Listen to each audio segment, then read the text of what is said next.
Travis Wingate, so. Oh man. My dream this morning involved me back in an older singles ward.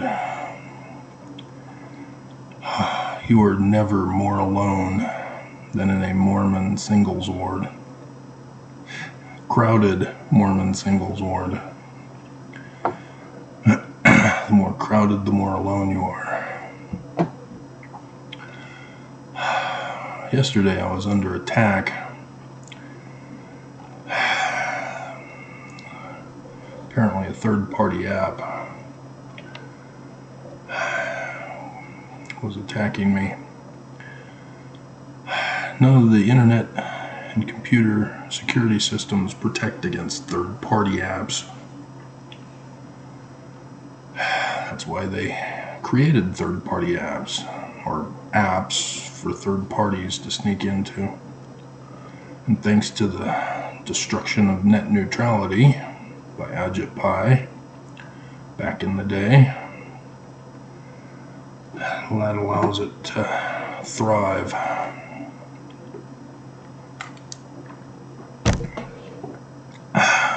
So, trying to catch up from yesterday, we're going over the news. They even tried to kick me out of the older singles ward. Not only was I being ignored and rejected, one of the women who were in charge of activities or whatever came to me and tried to cite some rule or law that supposedly disqualified me. It had something to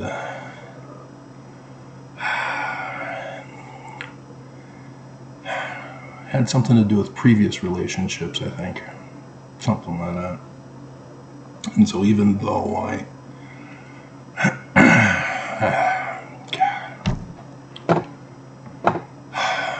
had to protect an underage girl who was being exploited by a group of guys there. Had to properly explain to her what their intentions were and hopefully provide her with information so that she can make better judgments in her life. It seemed to have worked, but it was just a dream.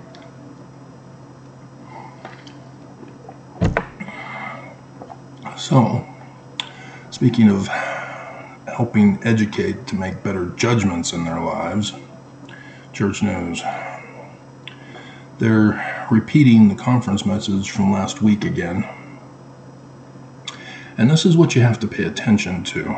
I know you're new and you don't believe me, you don't recognize my authority, and you don't acknowledge my credentials, blah, blah, blah, blah, blah, because you won't bother to investigate.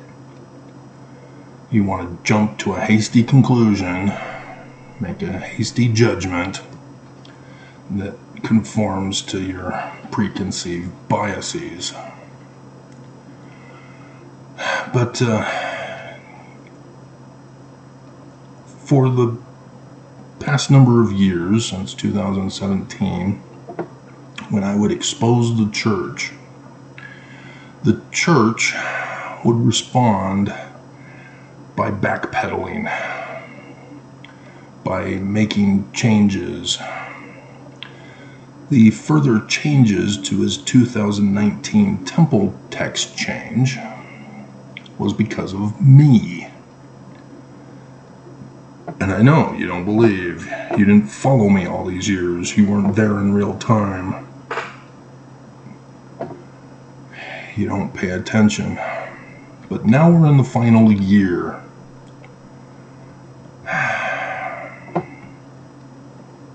And I'm noticing that the church is now saying, bleep you, Travis. We're doing what we're doing. You can't stop us. All I'm doing is exposing them. I'm not stopping them by any means. They could have continued to spread the lies and commit the crimes all these years. They chose to live in fear.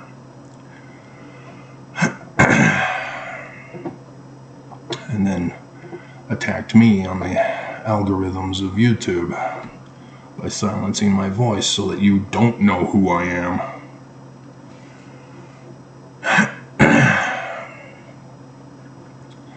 And so when they keep pushing a topic that I expose them with, that's when you need to be concerned. And so the focus of what they're repeating is not about seeing Jesus's nails in his palms. You're never gonna see them. No, we will. I just have to have faith. Faith without works, huh?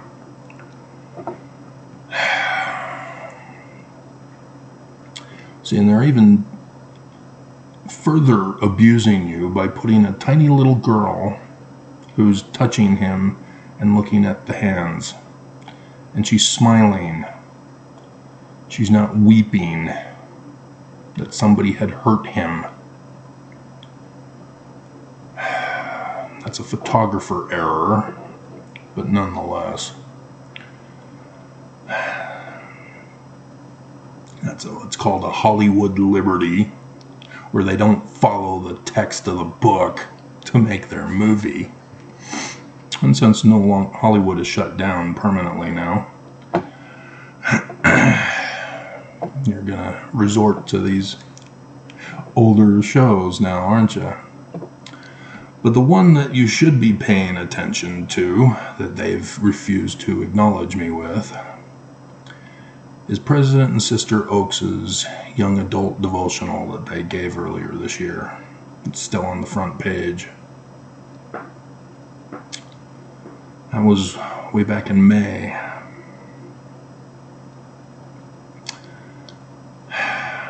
They can't come up with anything better to put up there? Something newer? Nope. They're keeping that up there. And yeah, they have learned what we believe. And I've gone over that with you. And of course, they've got Road to Carthage. But that, Oakes, did you listen to it? Did you watch it? Did you watch my videos exposing it? Oakes is talking to 16-year-old girls about marriage and having babies. See, they are getting brazen and bolder now in this final year. And they've had President Cardone, whatever her name is, likewise acting as Giselle Maxwell. And so, again, I expose Cordon, and so the church again brings her out. Also, the sexual predator racist, Brad Wilcox. They've brought him out again in the news last night. See, they're in complete defiance of me now. Everything I do a video on, they're just throwing it at your face. See, it's not my face. I'm just warning you of the dangers of them. They're the ones that are pushing the various messages that I am warning you are a threat to you. Not to me, to you. And you don't believe. And so again, you can see the comparison. Cordone is telling you to testify of Christ. When you change definitions, you change morality. You understand that? So there's a reason why there's no such thing as Judeo-Christian values. It's because the Jews have a different value than Christians. For example, abortion.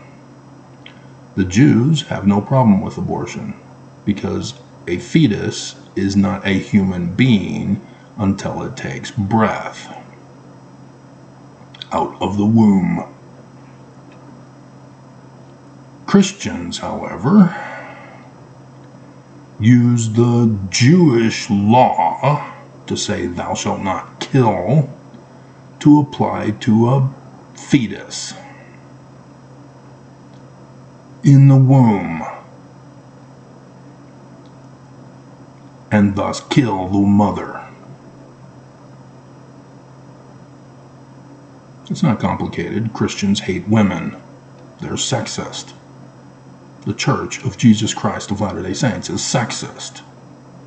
They support abortion, or don't support abortion. They want adoption to human traffic babies into Mormon families. Couples. Good Mormon couples. Not evil girl rape babies. They don't love you.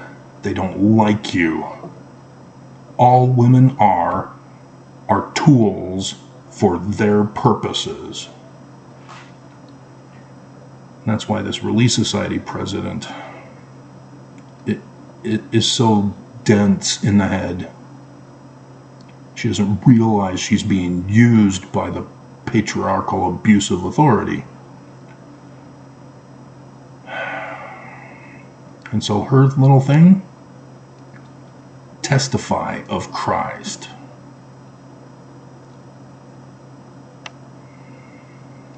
When you go to court as a material witness,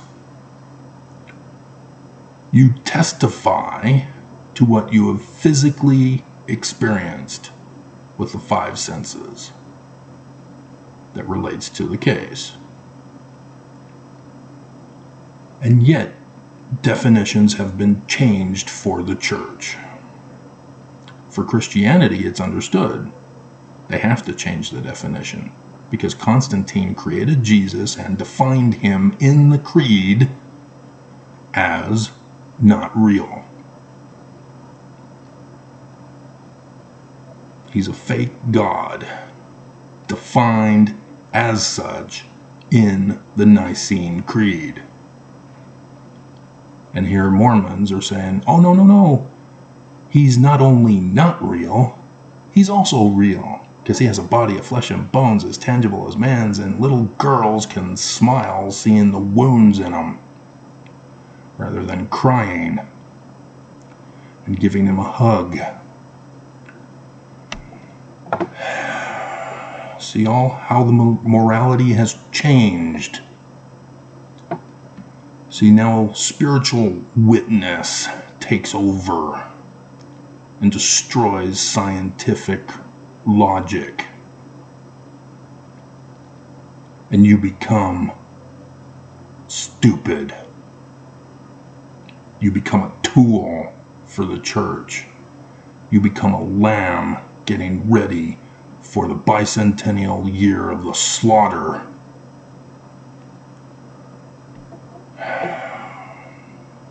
Not a single Mormon can testify of Christ because they think their Christ is Jesus, who never has appeared to them. Spiritual witness is not one of the five senses. It doesn't count. You have to turn that faith into a completed work, because faith without works is dead. And so that little girl, that's the deception. If she were real and Jesus were real in that picture, yeah, she's testifying of Christ. She has seen him, she has felt him, she knows he's real, she saw the wounds in his hands. But it's fake. It's photo of actors. And so to put this in, testify of Christ by the Relief Society president, this isn't hypocrisy. This is evil. They are seeking to hurt you. Because you see the little girl and you go, oh, the church is so true. Jesus lives. What? Oh, so Harry Potter lives. You saw him at Comic-Con. Dear God. Makes you stupid.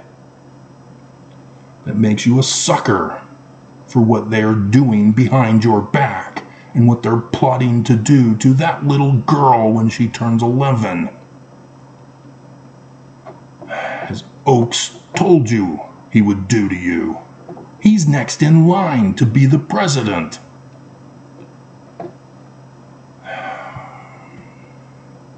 And so, if you were to understand Joseph Smith's Christ in the learning of the Jews, then you'd begin to understand the horror that the church has done to you. Because your Christ is here. He's been calling to you in the physical realm. You have been witnesses of him, and you deny him to his face, as you instead believe in not real Jesus. You want to murder your Christ. You want to hurt him. You want to cause his wounds. And yeah, you're laughing, not weeping. Now, do you see the different moralities? And yours is immorality, by the way.